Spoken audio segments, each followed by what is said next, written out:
Ya, Anda kembali bersama kami dalam Hot Ekonomi. Pemirsa, sebelum melanjutkan perbincangan, rekan Julita Telambanua akan terlebih dahulu menyampaikan sejumlah data. Julita, silahkan. Baik, terima kasih Poppy. Pemirsa, Indonesia saat ini setidaknya memiliki 10 merek lokal yang sudah go internasional. Untuk melahirkan merek lain dibutuhkan beberapa strategi. Kita lihat datanya. Nah, apa saja sih merek lokal yang sudah go internasional? Ada Kopiko, kemudian Indomie, Pepper One, Gajah Tunggal, Jeko, dan seterusnya. Dan selanjutnya kita lihat strategi seperti apa sih untuk melahirkan global brand ini, research dan development atau R&D yang kuat tentunya, kemudian insentif fiskal agar produk yang akan menjadi Indonesian brands ini bisa diproduksi dengan biaya lebih mudah, kemudian promosi dan akses pasar. Dan selanjutnya kita lihat negara inovatif di Asia. Apa aja negara paling inovatif tahun 2020 di Asia? Yang pertama Singapura, kemudian Korea Selatan, diikuti oleh Hong Kong. Indonesia sendiri tidak masuk dalam 10 besar ini, pemirsa. Dan selanjutnya kita lihat, nah Indonesia ini ada di posisi atau poin penilaian 26,49. Yang pertama itu ada Singapura, kemudian ada Malaysia, dan diikuti Vietnam dan Thailand. Posisi Indonesia masih di bawah Brunei Darussalam. Dan selanjutnya pemirsa kita lihat negara inovatif global.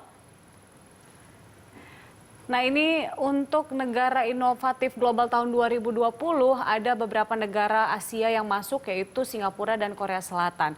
Sementara itu yang paling inovatif ada Swiss, Swedia, dan Amerika Serikat. Yaitu dia pemirsa sejumlah informasi yang dapat saya sampaikan kembali ke rekan Poppy. Baik, Julita, terima kasih untuk informasinya. Kami lanjutkan perbincangan bersama tiga narasumber kami. Ada Pak Yuswa Hadi, Pak Kasan Muri, dan juga Pak Sutrisno Iwantono.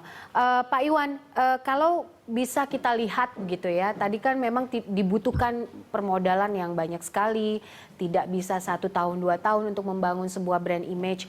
Apa tantangan yang seharusnya bisa dibenahi dan diberikan kepada para pelaku usaha dari pemerintah saat ini untuk membangun global brand ini?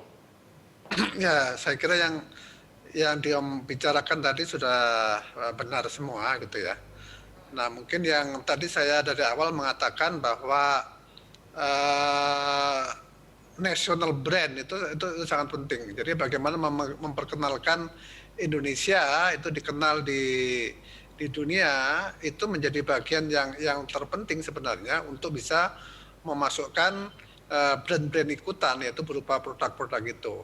Kalau misalnya ya itu tadi saya bicara soal restoran ya.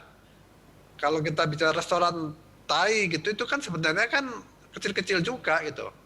Tetapi karena banyak semuanya dia menggunakan nama restoran Thailand atau restoran Vietnam gitu di berbagai negara, itu dengan sendirinya masyarakat sana akan mengenal negara itu gitu ya. Nah, dengan cara itu nanti ini memudahkan bagi produk-produk lain yang masuk ke situ. Sebab kalau tidak nanti akhirnya yang bisa membangun brand itu kan menjadi perusahaan besar saja. Sementara yang kecil-kecil nanti akan kesulitan ya. Kalau kita lihat Cina tadi disebutnya modelnya ekspor tadi ya, Pak Yuswa. Mula-mula kan ekspor ya. Dulu juga produk Jepang masuk ke kita itu kan barangnya ya jelek-jelek juga, Daimaru, Lili itu sandal zaman dulu itu kan, tapi lama-lama kan bagus. Dulu barang Korea juga begitu, murah-murah. Sekarang Cina juga begitu. Tapi karena Indonesia belum mengenal produk Cina, akhirnya yang lainnya menjadi masuk.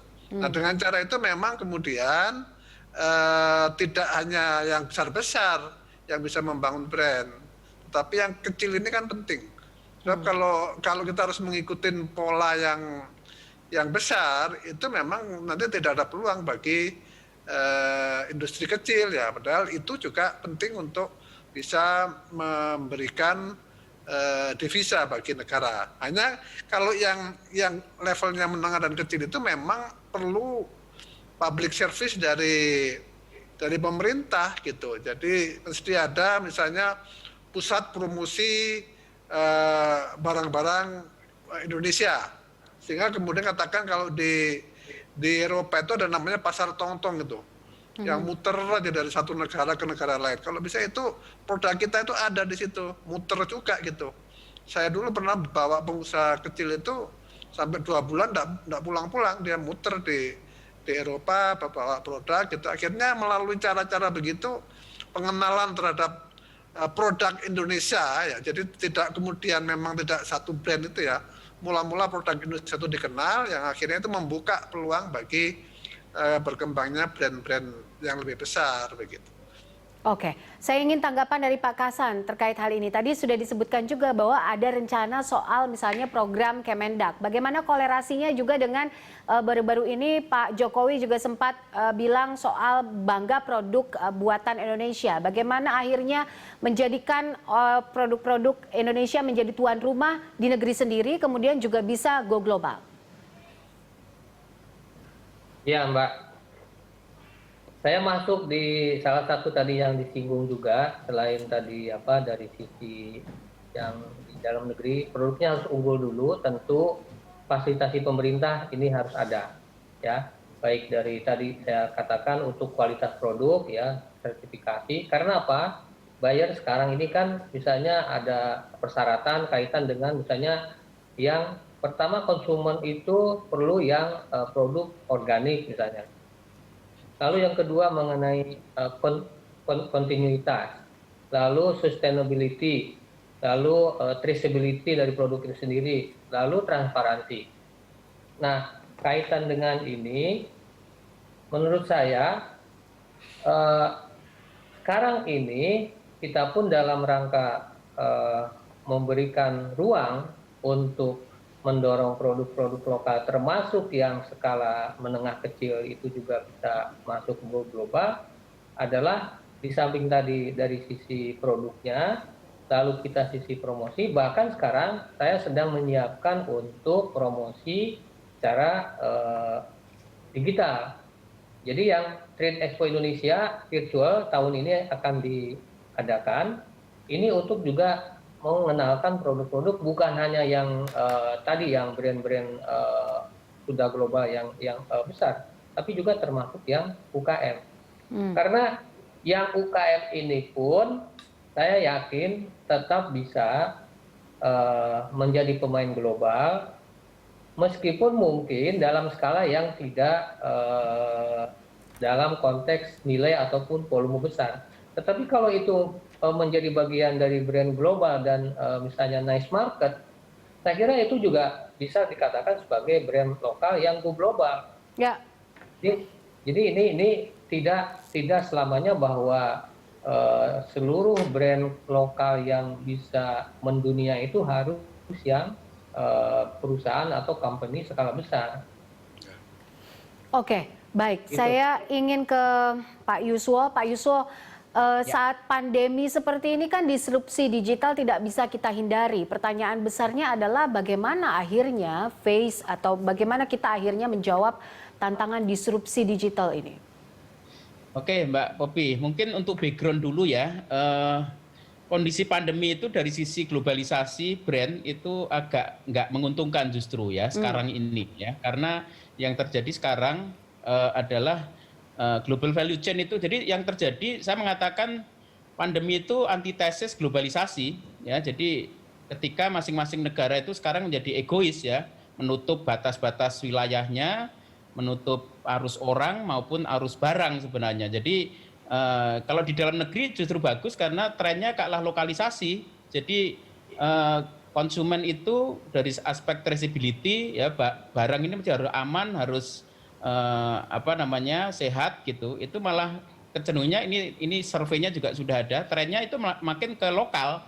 Nah, di masing-masing negara juga semakin melokal gitu. Dan memang ini world trade ya, perdagangan dunia ini agak terhambat dengan adanya pandemi ini, karena nggak cuman arus orang, arus barang pun juga terkendala gitu. Itu yang pertama. Terus kemudian kalau ngomong nation brand, ini agak berbeda nih sekarang ini konsep mengenai nation brand itu. Kalau sebelumnya kan kita ngomong Indonesia itu hospitality, kita itu kaya dengan kekayaan alam, budaya dan seterusnya. Tapi sekarang nation brand itu kontennya itu akan semakin mengarah kepada ya image bangsa, itu tergantung dari seberapa di era pandemi ya, itu seberapa kita mampu menangani krisis pandemi ini gitu. Ya, barusan kemarin ada berita kita udah nggak boleh, ada 59 negara itu batasi kita, orang kita nggak boleh masuk ke sana. Ya, termasuk nggak cuma di orang, tapi 68. juga termasuk barang itu juga ketika dia berasal dari negara-negara yang pandeminya begitu masif, maka resistensi itu juga ada gitu ya. Jadi memang di masa-masa pandemi ini kemampuan kita untuk bangun brand ini menjadi lebih sulit sih, karena adanya tadi saya bilang antitesis globalisasi tadi. Cuman peluang kita yang utama adalah memang betul Pak Dirjen ya, mengenai digitalisasi ini ya.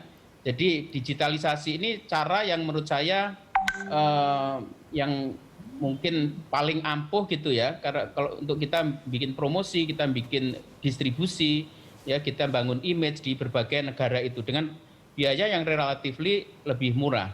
Ya, tetapi sekali lagi kalau kita ngomong mengenai brand, maka itu nggak hanya mengenai komunikasi loh ya, tapi di produknya, termasuk tadi nation branding itu penting.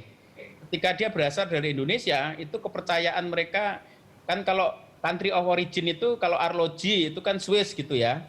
Terus kemudian elektronik itu dulu Jepang gitu ya. Itu memang mengendorse itu brand, nation brand itu mengendorse.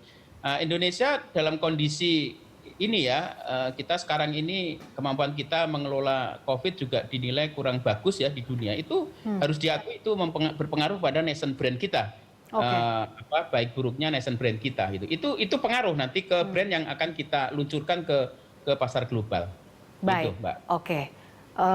Nama negara dan juga baik buruknya brand di mata dunia tergantung kepada bagaimana pemerintah juga mengatasi pandemi di saat ini, begitu ya? Kalau saya boleh ambil conclusion-nya atau kesimpulannya. Nanti kita akan lanjutkan lagi, pemirsa, tetaplah bersama kami.